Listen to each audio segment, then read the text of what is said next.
নমস্কাৰ অসমবাসী ৰাইজ, আপোনালোকক মই যে কৈছিলোঁ ছাৰপ্ৰাইজটোৰ কথা হ'ল এইটো গংগাত জল হয়। চ' মই গংগাত জল ইয়াৰ পৰা ভৰাই লৈ মোৰ কেদাৰনাথ অভিমুখে যাত্ৰা কৰিম এতিয়া বৰ্তমান।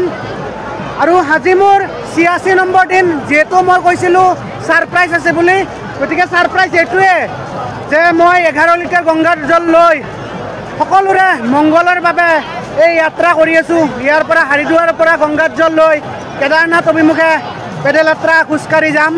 গতিকে আশীৰ্বাদ কৰিব যাতে ভালে ভালে যাই পাওঁ।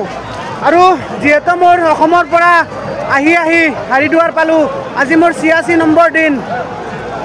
আশা কৰোঁ এইটো ভিডিঅ' সকলোকে শ্বেয়াৰ কৰিব যাতে মোৰ সাহস হয়, অলপ মই সাহস পাওঁ, যাতে এই যাত্ৰাটোত মোৰ একো প্ৰব্লেম নহয়। আশীৰ্বাদ কৰিব তাৰে কামনা কৰি যাত্ৰাটো মই ইয়াৰ পৰা আৰম্ভ কৰি আছোঁ।